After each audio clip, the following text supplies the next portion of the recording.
Simo Matavulj, ljubav nije šala ni u Rebesinju. Rebesinje je se oce u Novskoj krajini, ali se ne vidi s mora. Treba se penjati od Igala jednu uru, pak se niz drugu stranu brzo siđe u Duguljastu dolinu, gdje se u njekolike gomile zbilo oko 100 kuća. Na desnom savitku doline ispeo se hum, baš kao veliki čir. Na njemu je crkva sa 2 boka i sa kubetom. Zidovi su joj toliko debeli da je topovi nijesu mogli razoriti u vrijeme turskih navala, tako pričaju Rebesinjci. Iznutra stijene bijahu ukrašene starinskim živopisom, ali pošto je s vremenom izlinjao te postalo zbrkano šarenilo, Rebesinjci ga ostrugaše i obijeliše, te i danas proviruju kao iza kakje koprene, glave, ruke, noge, skutovi ili što drugo. Kad se po crkvi ide, maj lagano odjekuju koraci pod pločama. Zna se da je dolje svedena velika suvota, širano crkveni temelj i puna blaga, koje je, nažalost, neprikosnoveno. Otragu 20 godina njeki Jovan Načimov i s njim golub Mrkov zarekoše se da će sići pod Amvon i iznijeti što uzmogu, pa iznesoše svoju zlu sreću. Ne bijehu ih spustili na konopima ni 2 sežnja, kad obojice stade pomaganja. Kad ih izvukoše, a to Jovan oslijepio, a golub zanijemio. Trebalo im je nekoliko dana čartiti najteže molitve, dokle su ozdravili. Popovi rekoše narodu da je neprikosnovo. Već s početka taj Ubljanin biješe prilično po volji Ivanu, jer se puštao biti kao dijete. Malo pomalo, udarcima i psovkom, dotjera ga, te mu omili. Obojica su njivili malu Katnu. Otac je nju zvao Mrvom, a ona Mrguda strikom. Mazili su je dok ne podraste, a tad poče im pomagati u svemu. Bijahu to 3 druga, različita po svemu, ali složna u svemu. Nikad se ne dogodi među njima raspre. Tiha Mrva biješe pokorna oboma, a krupni Ubljanin čak i u najskrovitijim svojim mislima biješe pod voljom svoga žurice gospodara. Tako je trajalo 15 godina. Od Mrve posta Guka, lijepa Guka, na koju su se mnogi mladići oblizivali. S Ubljanina biješe spala suvišna mesina, te posta bjelopust, rumen, ele pripitomljen gornjak. A Ivana biješe obrvala Kostobolja, vjerna druga svijeh starih pomoraca. Nije već mogao životom, ali ga je jezik služio kao vasta. Između Božića jedne večeri reći će Ivan: čuješ ti, Mrvo, ja ne bih da ga već zoveš stricem, jer ovaj, drž. Mrgudi Mrva brzo ga legoše, pa ga stadoše oblagati ugrijanim opekama i krpama. Tako je često bivalo, da ga bolovi nenadano spopanu, te mu prekinu riječ. Kako mi sjeva uz lijevi gnjat, ovako me nije odavno mučilo. U njeke Ivan progovori zažetijem očima: ja bih da vas privjenčamo, Mrgut pucnu debelijem usnama kao željan čovjek kad ugleda zrele smokve na stablu koje mu je na dohvat. Mrva zatrepta velikim trepavicama, a rumen je poli. Pogledaše se kradom. Mrva, ja eto, kako znaš, kako rečeš tata. Mrgude, ja eto, kako znaš, kako rečeš Ivane. Eto tako, a da što, zar da mi se ugnijezdi u kuću kakav praznov, koji bi ubrzo propio što sam krvavo tekao, koji bi se rugao mnom mrtvijem, a moje dijete unesrećio. Kad već nema Brozića, barem, šta je ovo, sad mi prošiva s boka na bok. Eto vidite, ja bih mogao naskoro odnavigati, pa bih rad ostaviti čistinu, moje dijete. Dakle, najbolje da se to trsi što prije, moje dijete. Još ovijeh mesojeđa, moje dijete. Te noći ne zaspa ni jedno od njih. Rebesinjci se ne začudiše tome poslu Ivanovu, kao što ni mladence nije mnogo iznenadilo, no zavidjahu Ubaljskoj golji, ali to ne smete svadbu. Vjenčaše se pošljednje nedjelje Mrsa, a uz pokorizmi će stari morski vuk odnavi ga onamo, otkuda se niko ne vraća. Te godine biješe se zavadio Česar s Talijancem, te se silna vojska stekla u Novske tvrđave. Mrgut na brzu ruku pokupi tastove dugove, pa s nevjestom u grad, gdje otvori hljebarsku peć za vojnike. Bili su radni oboje, ali bijahu i sretne ruke, te za koliko je trajala vardanja 15 mjeseca, sjedoše među prve. Mrgud se odjede na talijansku i posta šior Mrgud. U to vrijeme steče sina i nauči čitati i pisati koliko mu je trebalo. Kad god nemaše prečega posla, učio je privredne knjige. A pošto krenu i posljednja četa, vrati se on sa svojima i sa povelikim zamotuljkom Bijelijeh Peča u selo. Mrgud raširi stari dom Brozića, ogradi potkutnicu i obrnu je u vrt, svu gotovinu uloži u zemlju, te pritisnu koliko bi dosta bilo 10 domaćina primorskih. Istoga ljeta postade seoskim knezom i umrije mu prvi jenac. Sve se Rebesinje steče na pokajanje na ovome knezu. Babe ga svjetovahu da promijeni ognjištem, ali Mrgudu već ne prijanjahu babske, jer se biješe odučio od toga uz pokojnoga tasta. Druge godine nađe mu se opet dijete, pa i to odmah umrije. Tako isto i treće. Šta nije činio, ne bi li koje održao u životu. Najposlije reče mu knez Stanko Široković, ako ti se prida dijete, ne krštavaj ga, dokle ne banu svetogorci, pa okumi ko ti se prvi namjeri, bude li muško dijete, nadjeni mu ime Vuk, bude li žensko, nazovi ga Stana. Tako su naši stari u nevolji radili. A čaše mi vazda reći pokojni stric, stari su znali što su činili. Tako ga svjetovaše knez Stanko, čije je savjete sve Rebesinje slušalo. Mrgud se nasmija i toj, ali je zapazi. Rodi mu se žensko dijete, koje ne pohrišća ni zadugo. Najzad jednoga dana dođe mu poruka iz grada, na što brzo ode i dovede 3 duja, 3 prljava crna skitača, kakvi se često viđaju po primorju i za koje se s razlogom sumnja jesu li kaluđeri. Ovi uz njekog namjerna kuma krstiše Stanu. Biješe to zdrava curica koja stade napredovati kao da je iz vode rasla.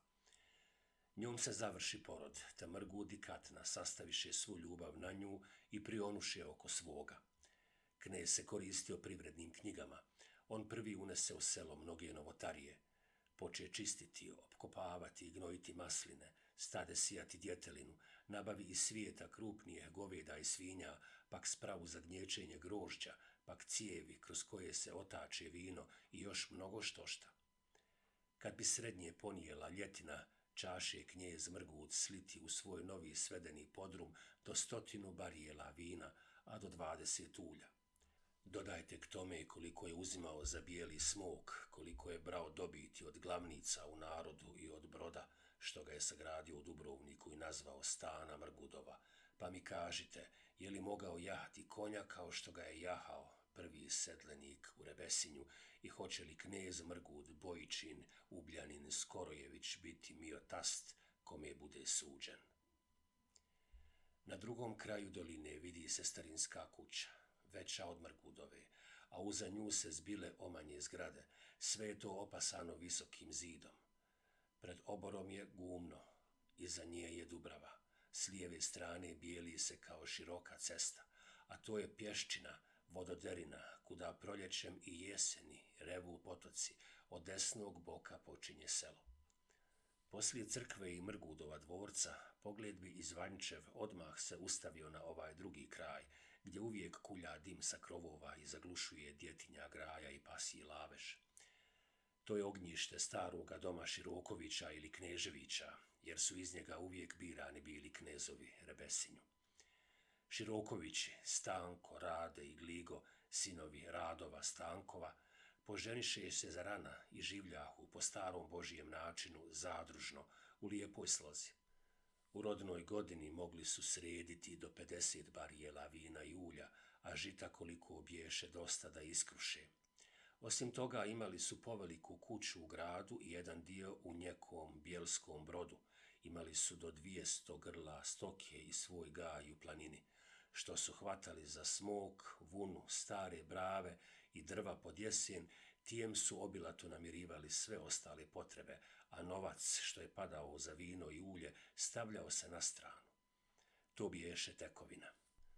Osim toga, stative na 2 velika razboja, jako uglačane od starine, Nemahu mira u njihovoj kući za vidjela.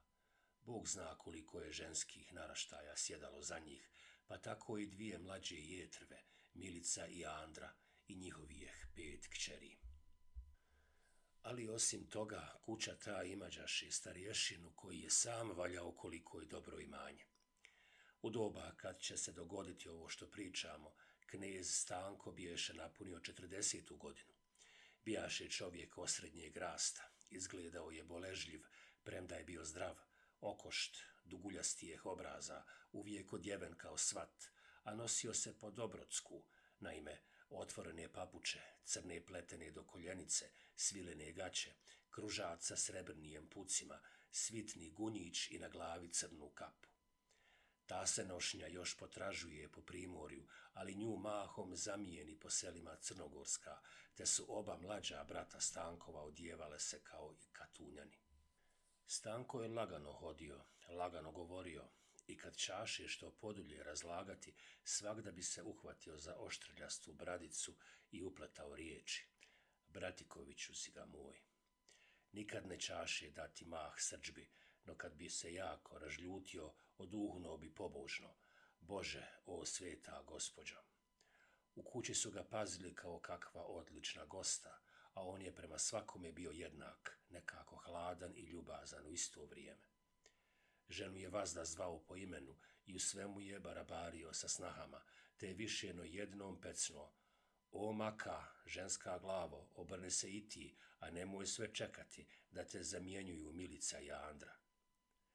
Kad bi kojem bratu što govorio, čuvao se da ne izgleda svijet kao zapovijest i svagda je sebe dometao.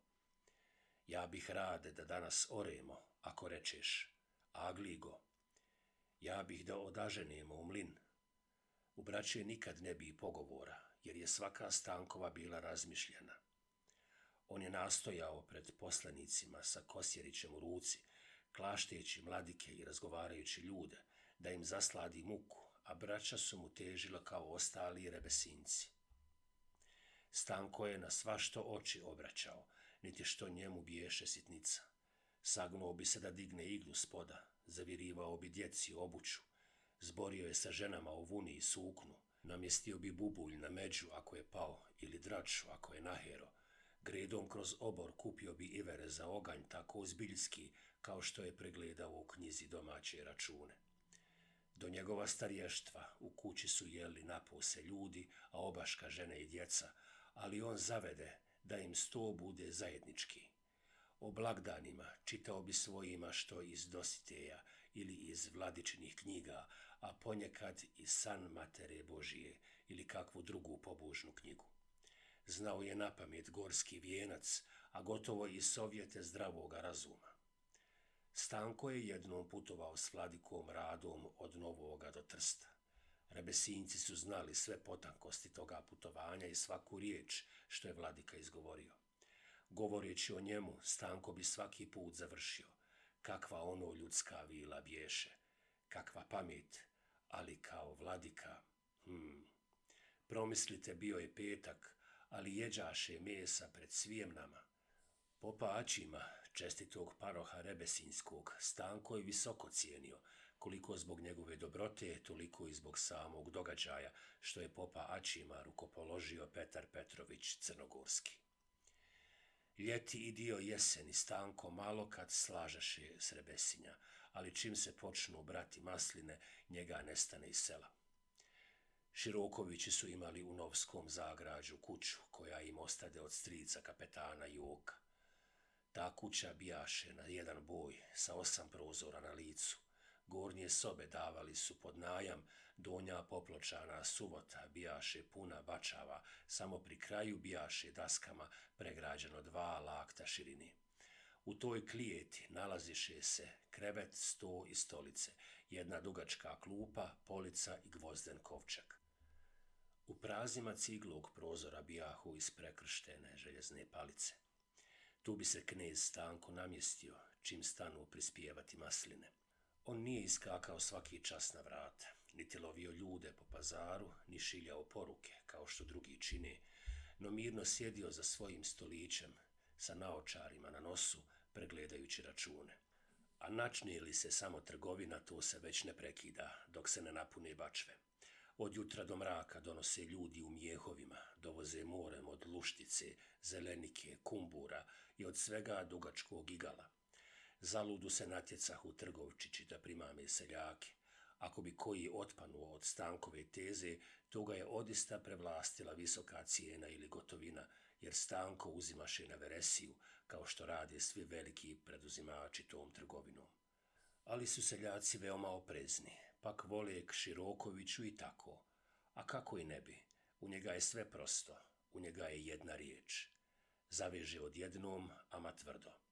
Kad dođe čovjek s uljem, Stanko ustane, zahvati kupicom i prospe ga natrag, pa kaže cijenu i dadne primnicu. To je sve gotovo za koliko bi se prekrstio. Svak mu je znao čud, pa niko i ne troši suviše riječi. Tako radi Stanko već je 20 godina. Nikome ne zanese ni pare, nikome ne obreče, a da ne svjerova. Taj okošti primorac u širokijem gaćama bijaše hitra trgovačka glava, iako ne umijaše talijanski ni riječi. A pisati naški samo, i to kao da je grabljama vukao, imao je dobar nos. Nijedan trgovac u cijeloj boci, ni u Dubrovačkom, nije umio uvrebati zgodnu priliku da dobro proda ulje kao on. Kad bi vidio svoje vrijeme, najmi lađu, ukrcaj bačve, pak i on sjedi na jedrenjači, i ako je to opasno zimi, pak put Trsta. Tamo bi se zadržao nekoliko nedjelja i vratio bi se vazda vaporom. O svome poslu nije nikad govorio, ali se o tome je propitivalo i nije se kad čulo da je izgubio. Neki su mislili da mu trgovina ide za rukom stoga što bi vazda uoči polaska dozvao popa Aćima da mu sveti vodicu u skladištu. Razumije se da su Stanku zavidjeli mnogi, pa i Mrgud, jer se u Primorju mimo sve slavi i dobar trgovac. Zaludu je Ubljanin u 2 maha pokušao da se u tome takmi sa Stankom, oba puta zlo prođe. U selu opet svi su nekako više prijanjali uza Širokovića, kao uza starosjedioca, iako je mnogima viša potreba bila od Dodiga. To je kopkalo Mrguda, te je tražio da iznese nogu ispred Stanka. Mrgud je bio rječit, kao što su mahom gornjaci. Nije da govori, no kao da pjesmu kazuje, te zanese svakoga za čas i uvjeri o čem god hoće. Stoga su mu gospoda laskala, jer je pri općinskim izborima mogao mnogo pomoći, a mnogo i smetati strankama. Obojica vješto čuvahu svoj ugled pred narodom i zdravljahu se veoma učtivo. Postili su, kad crkva prepisuje, krstili bi se uvijek, kad zvona zazvone, na liturgiji uvijek prvi, na jutrenjoj zajedno bi se primakli na pomazanje, o Božiću i Uskrsu prvi bi se mir božali. Na svakom zboru nudili bi jedan drugom odličnije mjesto. Jedino peklo bi Mrguda, kad bi Stanko pominjao u razgovoru svoje stare, a osobito slavnog strica Joka. Uvijek je umio da uplete u razgovor toga strica. Što je rekao pokojni stric, pričao je pokojni stric. Jednom prekida ga Mrgud. Prođi se, bogati, kneže Stanko, tijeh starije kapetana, njima su mleci bili na kraj svijeta. A onda bio dobio patentu, ko bi ponio nekoliko pršuta cirkulu. To je bilo malo oporo, ali to bi i samo jednom. Njihove domaćice ponašale su se lijepo jedna prema drugoj. Katna i Maka Stankova ljubile su se, samo ako se ne vide za nedjelju dana. Zajedno su hodile k crkvi, na pazar i na sajmove po Primorju. Najstariji sin Stankov, Rade, bijaše živolazno dijete, lijepo kao smišljeno. Stanica Mrgudova svakog jutra nošaše mlijeko starom samohranom popu Aćimu, a Radoje je hodio k njemu da knjigu uči. Djeca bi uvijek pričekala jedno drugo i putem čevrljala. Često bi bogme starac dugo čekao i vareniku i đaka. Širokovići obikli tome, pak bi često zadirkivali djecu. Koliko bi puta Maka viknula: "Hajde, o Radoje, ete čeka vjerenica", i curice su njoj pripijevale Rada. A djeca prionuše jedno uz drugo, osobito Stanica uzanj, kao bezbratnica. Tako je trajalo 2 godine, jer u toliko čestiti popo biješe predao Radu sve, što mu je mogao dati. Tada Stanko namjesti sina u Noviji da izuči italijansku školu. Mnogi đačići iz Rebesinja išli su jutrom u Noviju školu, a vraćali se večerom, ali se Stanku godijaše sramota da dijete kinji, no ga nastani u njeke svoje kume, postarije udovice. S početka se malome teško bilo priviknuti, te je dolijetao kući preko reda, ali ga nabrzo ukrotiše, te je pušten bio doma subotom predveče i uoči velikih praznika. O jesenjem raspustu naknadi Rade dugo sjedenje za klupom, a kako ga stanica biješe zamijenila kod popa Aćima, prisjetio se biješe Mrgut u potonju da je školuje, to je i ona osjećala istu potrebu. Njih dvoje sad bijehu kolovođe u svakoj djetinjoj igri. Svi su se njihovi vršnjaci pokoravali njima, a ona samo Radu. On, 2 pedlja čovjeka, htio je ponekad da mala osjeti njegovu vlast, te je i ucvijelio više odjednom. Tako je s malom razlikom trajalo još 3 godine. Što su se djeca rjeđe viđala, to su se jače željkovala. Radu je pristajalo talijansko odijelo, te je bio, što ne biva obično, i najljepši i najbolji đačić u novskoj školi. Kuma, samohrana udovica, zaplakala bi se pri samoj pomisli da će se nabrzo morati rastati sa djetetom, te je navaljivala na Stanka da zadrži dijete još 3 godine kod nje dok ne svrši pomorsku školu. Učitelji s druge strane svjetovahu ga da ne prekine djetetu nauke, kad ga je Bog za to dao, no da ga pošlje u Kotor na veće škole. Stanko je obricao i jedno i drugo. Miloš čaše mu biti da Rade bude pomorski kapetan, kao što biješe slavni pokojni stric Joko, a opet bolje bi bilo da postane medik, abokat, sudija, tako nešto. Misliti će i misliti dok se dijete doma odmori, a utoliko nasta jesen i donese Stanku posla više no drugih godina. Bijehu rodile maslina za pripovijest. Trebalo mu je uzeti pod najam podrume i nabavljati na brzu ruku bačava, jer njegovo prostrano skladište biješe puno kao oko, već u početku božićnijega posta. Rade mu je bio desna ruka. On je bilježio primanje, pisao priznanice, trčkarao gdje je trebalo i čitao cijene u tršćanskim novinama. Pošto pop Aćim osvijeti vodicu u skladištu, Stanko otide kući da se pozdravi sa svojima. Pri polasku Rade mu priđe ruci, ali ga Stanko uhvati za uho pa reče ženi: "Spremi mu, maka, malo rublja i on će sa mnom." "Šališ li se, Stanko?" pita žena.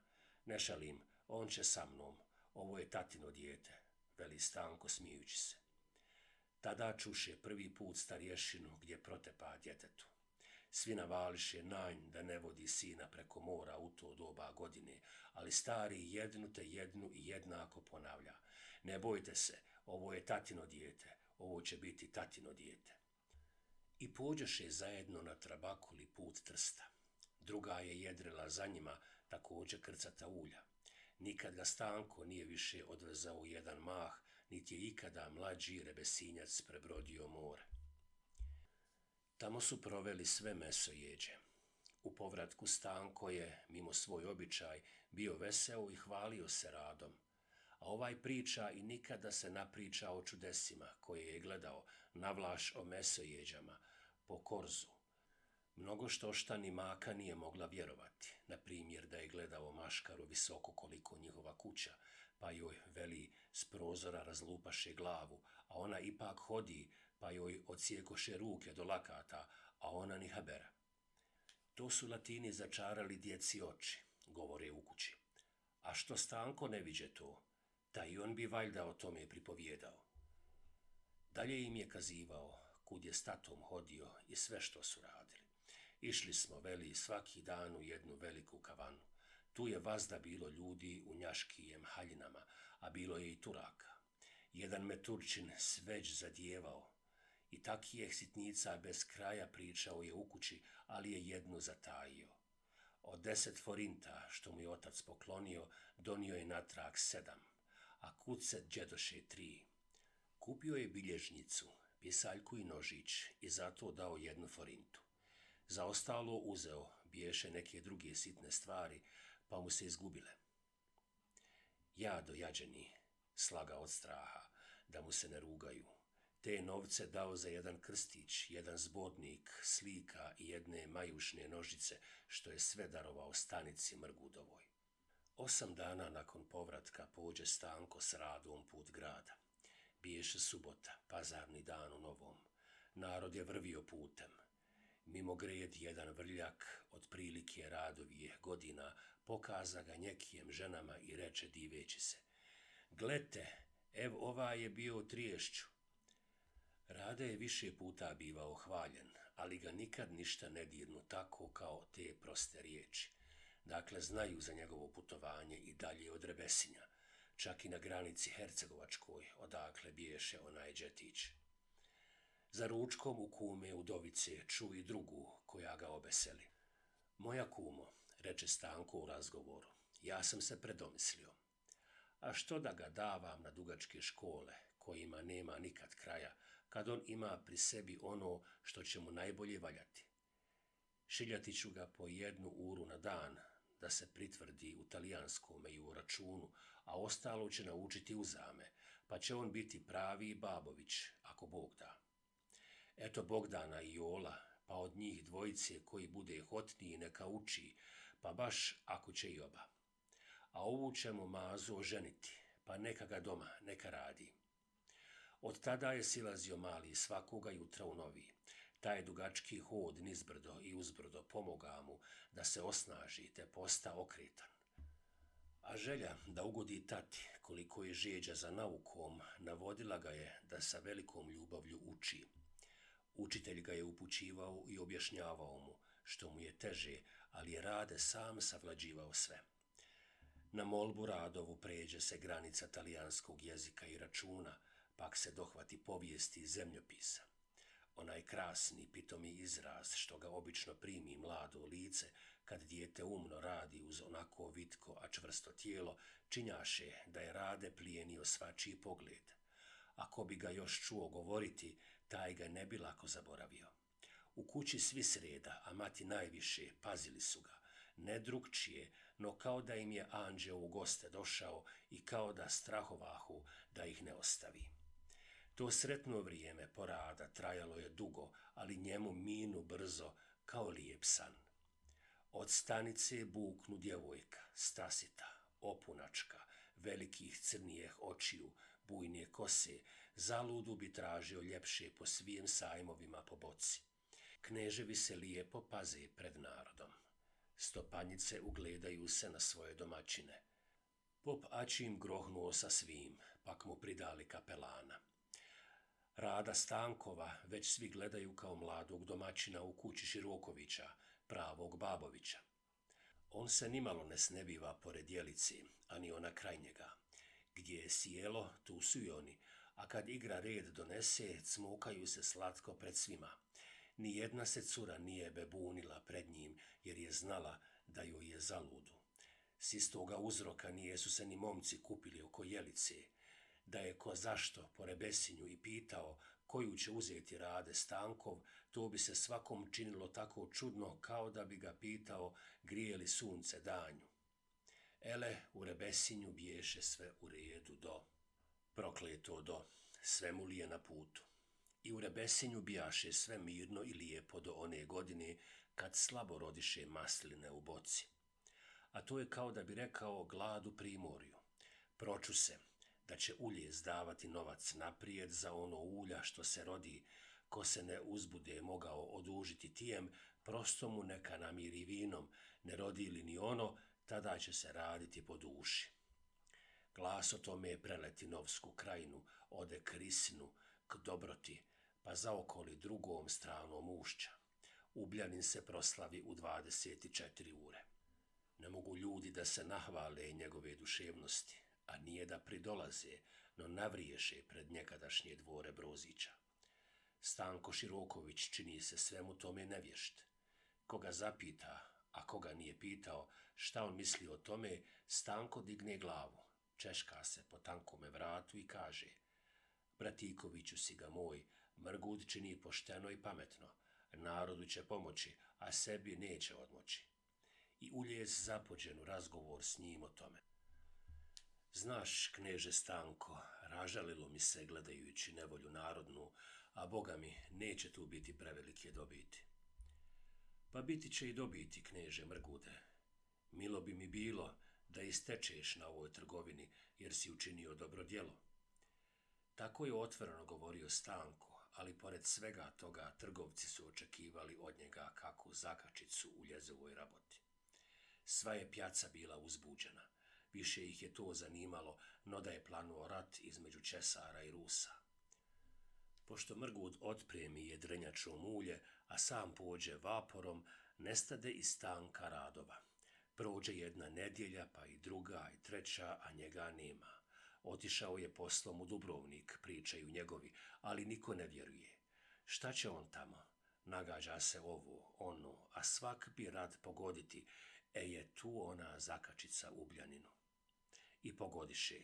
Stanko biješe otišao u Crnogorsko primorje, pa dohvatio i Arbaniju, te tamo zakupio silno ulje bud zašto i odvezao put Trsta. Tako se čulo biješe u prve, pak se ubrzo i potvrdi, jer ljudi često dohode iz Trsta. Čulo se da je i krupnije palo između dvaju knezova, baš u onoj kavani o kojoj je pričao Rado. Nije bogome šala, ako je istina da je Mrgud izgubio 5000 talijera.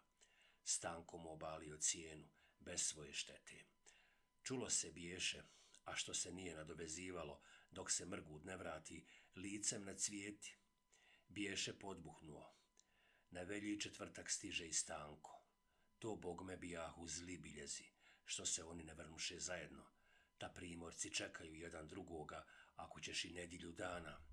Zavada je među njima, velika, prevelika. A to se vidjelo na uskršnjoj jutrenji, na miropomazanju, kad se Mrgud poljubi sa prvijem seljakom što mu se namjerio, a Stanko sa nekim svojim rođakom. A po službi razmetnuše tragove jedan od drugoga, kao krst i đavo. Bruka, bruka u revesinju. Prepade se Rade, jadnik. Težega dana nije do tada doživio. Hodi oborene glave, a srce mu lupa da iskoči, ali ga noge same nose k Staničinoj kući. Ta kako da ne ode na današnji god, on koji je bio već kao njihovo dijete. Pa šta je on kriv? A opet tješi se, bi on baš mogao i pomiriti zavađene knezove. Tako snijevajući sukobi se baš s Mrgudom, koji je obilazio žita. Ha, ti ćeš kanda k nama, pita knez. Ja, k vama, odgovori mladić nepouzdanijem glasom, pak skide kapu i dodade. Na uzdravlje praznik, striko. Živ bio, odpozdravi Mrgud i poljubi se s njim. To malo posokoli Širokovića da nastavi. Ja ne znam, ti babo ni jeste u lijepe, a ja bih rad. Ništa je to, ne gledaj ni na to, no ti hvala što si nas se sjetio, prekide ga knez, pa ga zagrli i poče ga milovati po kosi. Rade zadrhta kao prut, ustavi se i bojažljivo pogleda uljeza, pak pocrvenje i htjede da krene, ali ga on ustavi i reče čisto očinski. Znam ja, Radojica, što je tebi na srcu, ne može se to skriti, bolan, je li da je tako? Jest, jedva izreče mladić. U isti mah diže se ruka s njega i strikovo se lice nasumrači, a obrve mu se sastaviše. Viđe zlosretni Rade ružnu majstoriju svoga krvnika. Pak bi bježao, ali ne može od sramote, pošto je već pred kućom. Ulazi dijete, izdera se bijesni Mrgud, pa istijem glasom doviknu. Kate, donesi rakije, evo nam polaženika, sa srećom. Žena unese staklenicu i baš htjede prijateljski k momčetu, ali je ukruti domaćinov pogled. On prihvati rakiju, diže je prema svjetlosti, pak natoči čašu i napi. Ristos vaskrse, Širokoviću. Rade ne odgovori vaistinu, jer čaše mu milije biti da ga je čušio, no što ga naziva po prezimenu, a onakijem glasom. Srknu malo rakije, pa se pokloni i umače. Skotovi od skotova, izdara se Ubljanin, pak stade naglo hodati po sobi, a krv mu nasjela u glavu. U taj mah uđe Stanica, noseći posuđe da postavi trpezu. Ona nije ni za što znala, no se ustavi, videći oca srdita. Mrgut zatvori vrata, stade pred Katnom, pak se izdera. Ne pitaš me, ženo, što mi je, a? Katna se izmače. Ne pitaš, jeli? Bog s tobom, čoče, ja nješto. A šta nješto? Ne znaš ti ništa, ne možeš ni naslutiti. Nije ovo bio samo polaznik, ovaj Rade Stankov, no i prosilac, razumiješ li? A kakav prosilac, oca mu i očeva mu oca? Znaš šta reče, Kopile? Uzet ću ti velik čer, ako ćeš mi odmah prepisati polovinu od svoga. Rrr, padoše na podzemljane bljude djevojci iz ruku. Mrgut se i ne obazirije na nju, no nastavi na pretrg, teško dišući. A drugu polovinu nakon tvoje smrti. Tako reče gad od gada, kao da mi je za nevolju da prodavam naše dijete, kao da je ona bogaljka, kav, a što ga ne ubih Boga, ne mogao više, no se strovali na stolicu.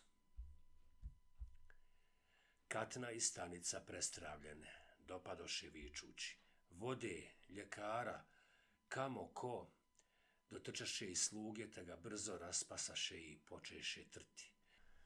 Kad mala zaleleka, odmah mu se povrati duh, pa im mahnu, da izlaze svi osim Katne.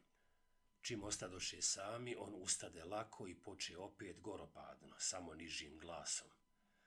Čuj me dobro, na zlo ti je došao Uskrs, ako Stanica izađe iz kuće danas i sutra, jeli ako se s kijem iz dvora sastane. A preko sutra, u Tornik ide Vapor, obje ćete u Risan k staji i tamo ćete ostati dokle god ti ja ne uspišem. Jesi li me razumjela, žabo ženska? Tako će biti, a sad me ostavi jer hoću da legnem.